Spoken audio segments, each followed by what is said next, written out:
Olá, meus amigos e minhas amigas. Depois de tantos anúncios, parece que a Rússia iniciou de fato a primeira fase de exercícios militares ordenados por Putin para simular a preparação para o lançamento de armas nucleares táticas.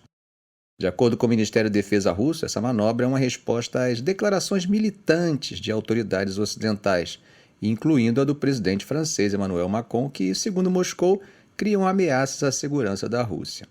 Os especialistas em armamento nuclear veem esses exercícios como um sinal de advertência de Putin para desencorajar o Ocidente de se envolver ainda mais na guerra na Ucrânia. Embora os países ocidentais tenham fornecido armas e inteligência a Kiev, como sabemos, eles evitam enviar tropas diretamente para o conflito. A primeira etapa desses exercícios envolveu mísseis Iskander e Kinzhal, com o objetivo de preparar unidades e equipamentos para o uso de armas nucleares não estratégicas, e garantir a integridade territorial e a soberania da Rússia diante de declarações provocativas de autoridades ocidentais. Os exercícios estão acontecendo no Distrito Militar do Sul da Rússia, próximo à Ucrânia, incluindo áreas do território ucraniano atualmente controladas pela Rússia.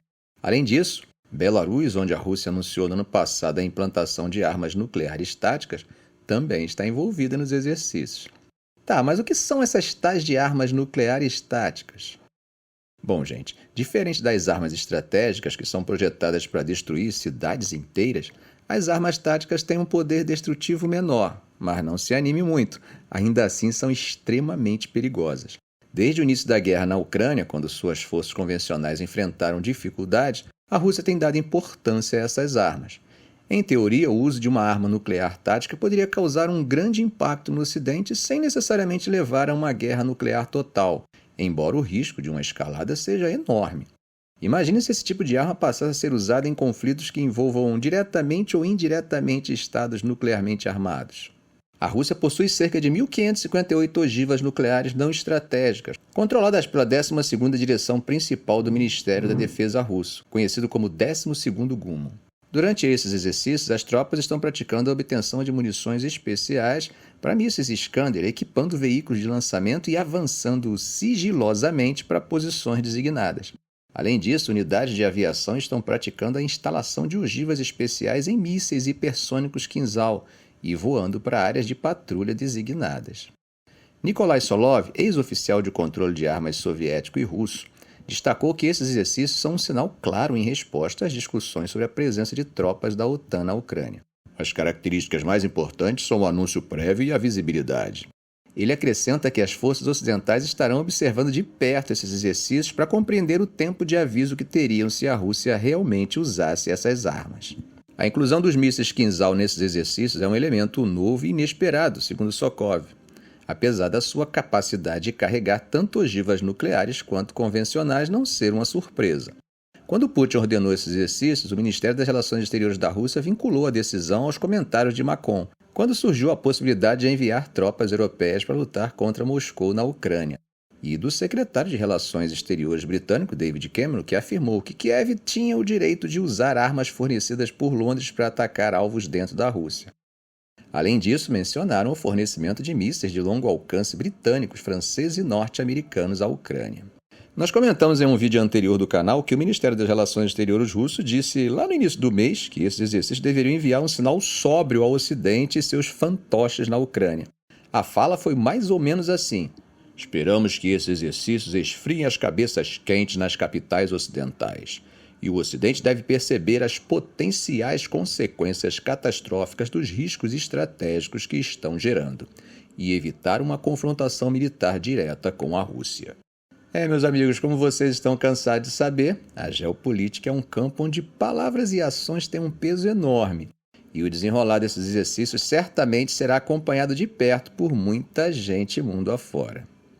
Bom, gente, do outro lado, uma coisa que não podemos esquecer é do esvaziado papel russo no Mar Morto. Isso se deve em grande parte pelo fato de que a Ucrânia tem equipado alguns de seus drones navais com sistemas de lançamento múltiplo de foguetes e os utiliza para atacar posições russas.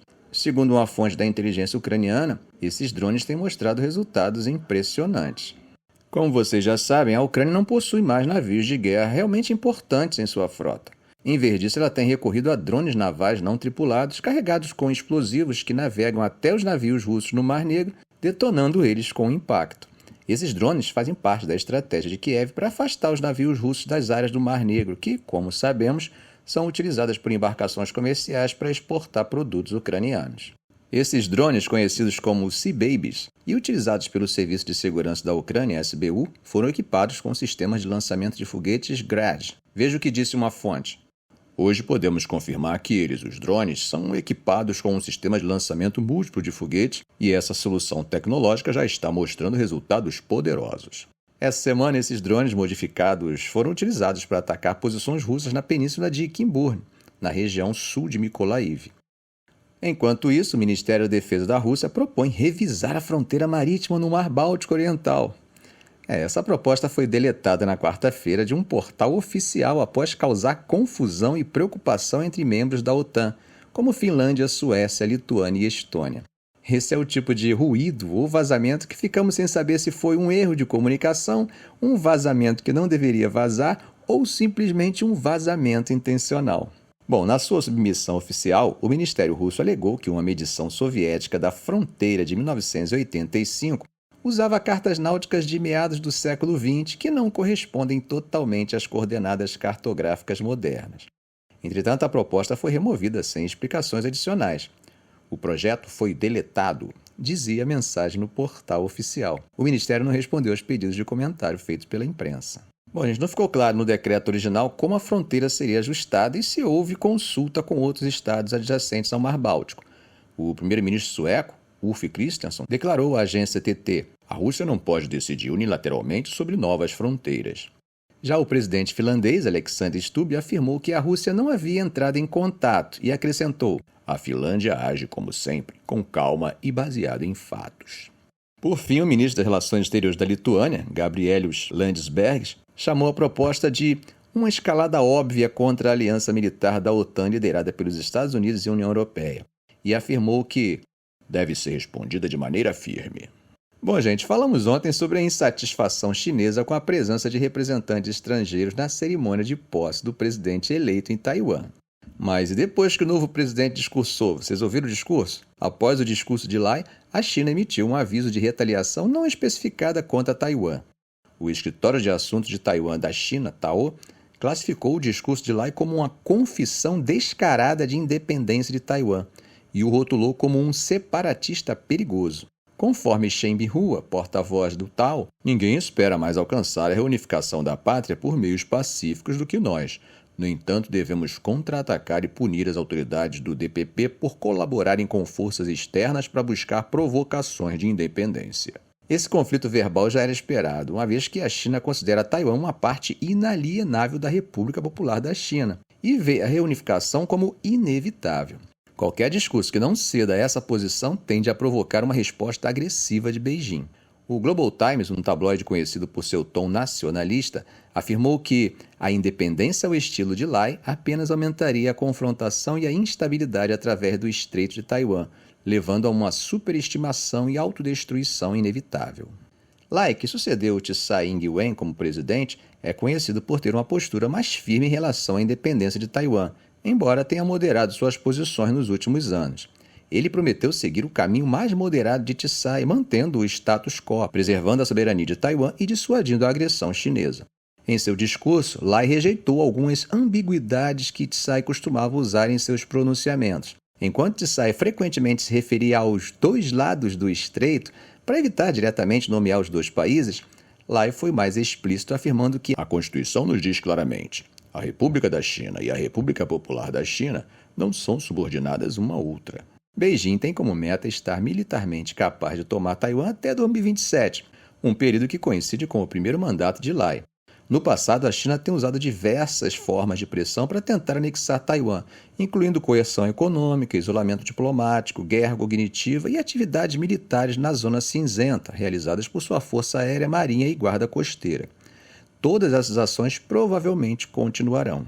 No entanto, Lai reafirmou os planos de sua administração para fortalecer as medidas de defesa e dissuasão, alertando o povo taiwanês a não alimentar ilusões sobre a China.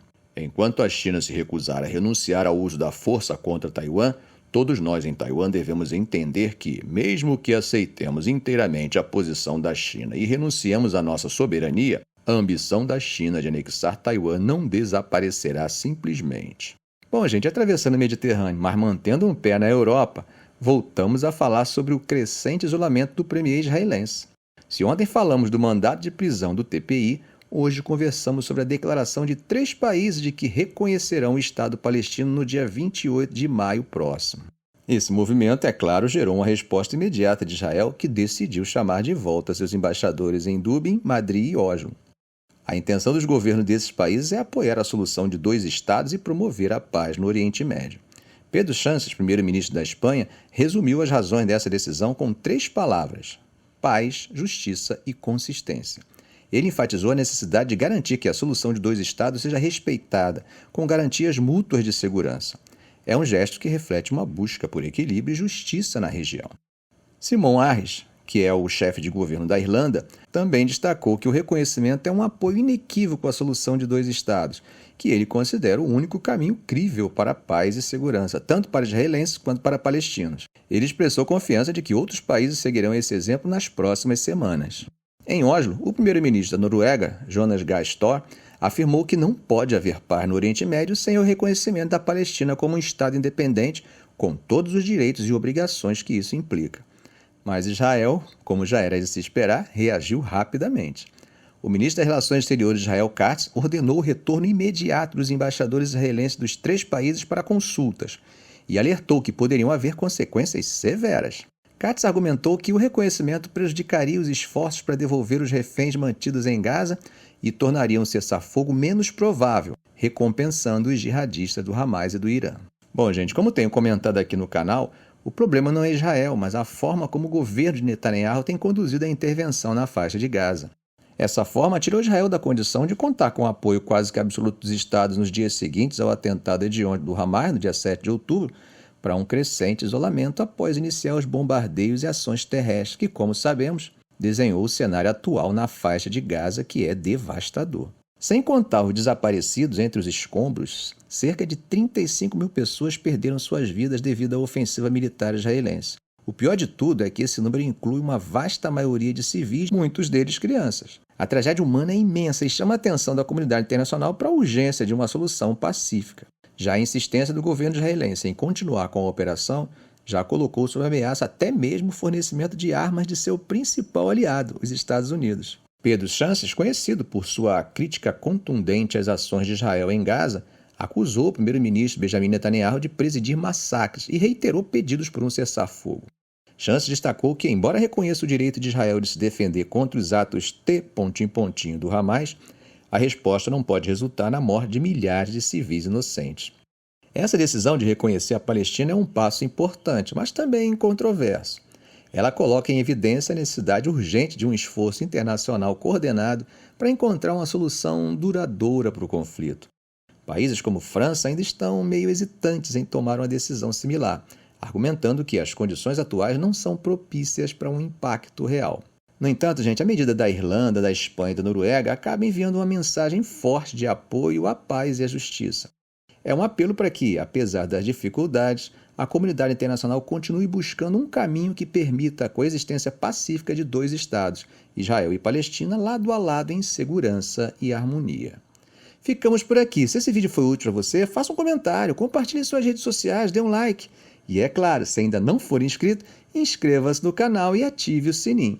Ok, gente? Um grande abraço do professor Arão Alves.